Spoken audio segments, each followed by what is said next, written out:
بسم اللہ الرحمن الرحیم ان دی نیم آف اللہ۔ کس سے گلہ کروں؟ اگر میری ویڈیو اچھی لگے تو سبسکرائب کریں۔ کس سے گلہ کروں؟ ایک سچی کہانی۔ قسط نمبر 13۔ سندل اس کا انتظار کر کے تھک گئی تھی، لیکن ماجد کا ابھی تک کوئی پتہ نہیں تھا کہ وہ کہاں گیا ہے اور وہ ابھی تک واپس کیوں نہیں آ رہا۔ اس لیے ضروری تھا کہ ماجد کا پتہ کیا جائے۔ اس کو اپنے بچوں کی بھی پریشانی نہیں تھی، کیونکہ گھر میں کوئی اور شخص بھی نہیں تھا جو پیچھے سے بچوں کا خیال رکھ سکے۔ لیکن اب سندل بچوں کو ایسے اکیلا بھی چھوڑ نہیں سکتی تھی۔ تو سندل کو ہاسپٹل کا پتہ تھا، یہاں پر ماجد کام کرتا تھا، تو اس لیے اس نے اپنے بچوں کو ساتھ لیا اور وہ اس ہاسپٹل میں جا پہنچی۔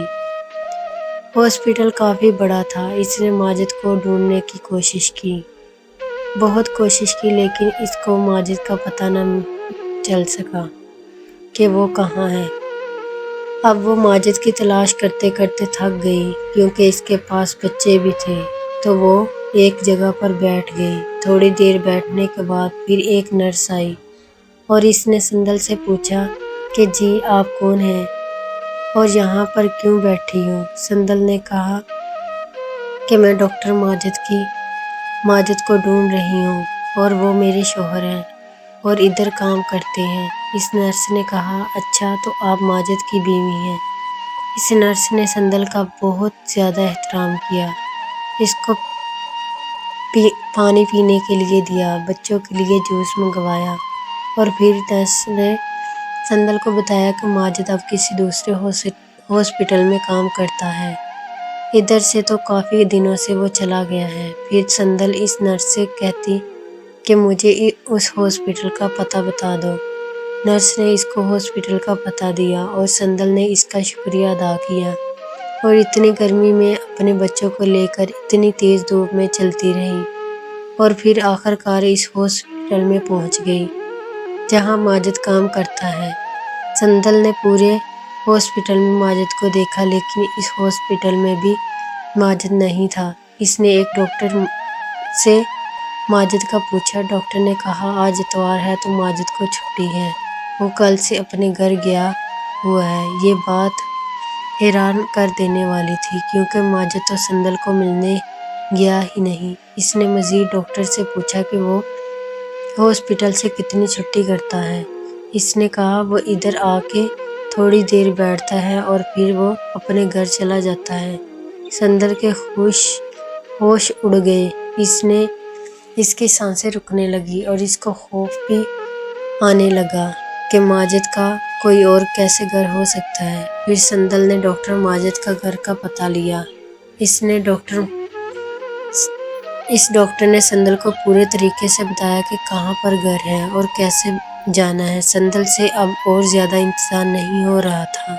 اس نے جلدی سے ایک ٹیکسی کروائی اور اس کو پتہ دیا کہ مجھے اس جگہ پر جانا ہے۔ ٹیکسی والے بھائی کو بھی پتہ چل گیا تھا کہ اس عورت کو کوئی نہ کوئی پریشانی ہے، اس لیے اتنی گھبرائی ہوئی ہے، تو اس نے بھی ٹیکسی کو تیز چلایا اور اس گھر تک جا پہنچا۔ پھر ٹیکسی کے ڈرائیور نے اپنا کرایہ لیا اور وہاں سے چلا گیا۔ سندل اس گھر کے گیٹ کے پاس گئی اور رنگ دینا شروع کر دی۔ تھوڑی ہی دیر میں اسے ڈاکٹر ماجد نکل آیا۔ جیسے ہی ڈاکٹر ماجد نے گیٹ کھولا تو سامنے اس کے سندل کھڑی تھی اور اس کو دیکھ کر حیران ہو گیا اور سندل بھی حیران ہو گئی، کیونکہ ڈاکٹر ماجد کے ساتھ ہی ایک بچہ بھی تھا۔ اب سندل کے منہ سے ایک لفظ بھی نہیں نکل رہا تھا کہ وہ ڈاکٹر ماجد کو کیا کہے، اور ڈاکٹر ماجد بھی اتنا حیران تھا کہ وہ اب سندل کو کیا کہے، کیونکہ سندل اتنا اچانک اس کے سامنے آ گئی تھی۔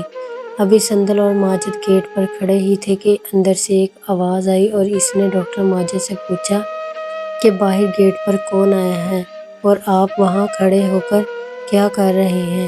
اس آواز نے سندل کے سینے کو چیر کر کے رکھ دیا، کیونکہ وہ آواز ایک عورت کی تھی۔ اب جلدی سے ماجد نے سندل کو کہا کہ آپ ابھی اور اسی وقت گھر جاؤ، میں وہاں آ کر آپ سے ملاقات کرتا ہوں۔ لیکن سندر رونے لگی اور کہا کہ نہیں، مجھے پہلے بتاؤ یہ بچہ کون ہے اور وہ عورت کون ہے اور یہ گھر کس کا ہے اور آپ ادھر کیا کر رہے ہو؟ ماجد اب اتنا گھبرا گیا تھا کہ اس کو سمجھ ہی نہیں آ رہی تھی کہ وہ کیا کرے۔ اس نے جلدی سے کچھ پیسے نکالے اور سندل کو کہا کہ ابھی بچوں کو لے کر یہاں سے چلی جاؤ، میں شام کو گھر آتا ہوں اور وہاں پر سب کچھ آپ کو بتاؤں گا۔ سندل ضدی تھی، وہ وہیں پر کھڑی رہی۔ پھر اندر سے ایک عورت آئی۔ اس نے سندل سے پوچھا کہ آپ کون ہو اور ادھر کیا کر رہی ہو؟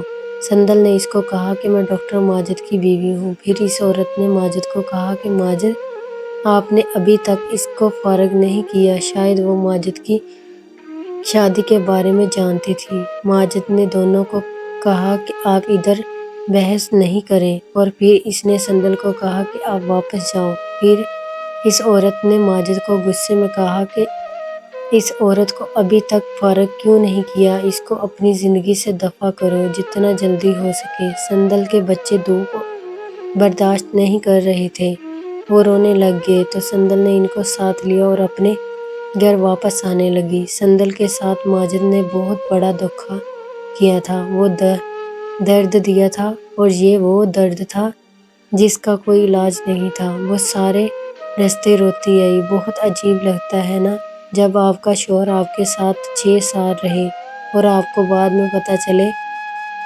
کہ آپ اس کی پہلی نہیں بلکہ دوسری بیوی ہو۔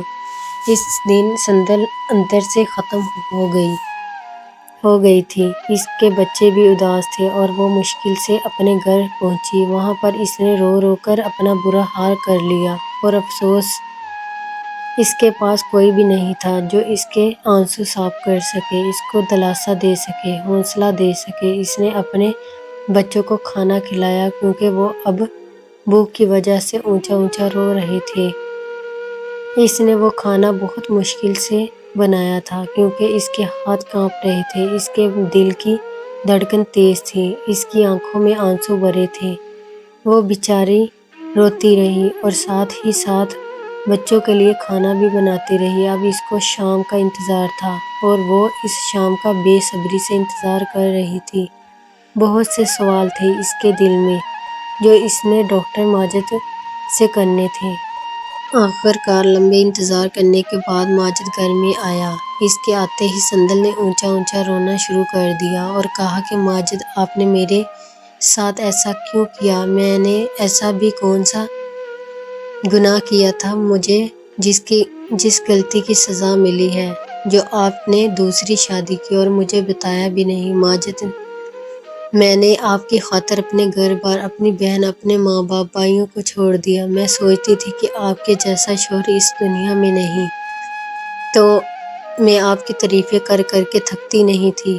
ماجد، آخر اتنا ظلم مجھ پر کیوں کیا؟ اس سے بہتر تھا آپ مجھے زندہ کیوں مار دیتے تاکہ مجھے یہ دن نہ دیکھنا پڑتا۔ ماجد نے کہا، اب میری بات سنو، میری اس سے پہلے شادی ہوئی تھی اور وہ میری پہلی بیوی ہے۔ ہم ایک دوسرے کے ساتھ کافی سالوں سے رہتے ہیں۔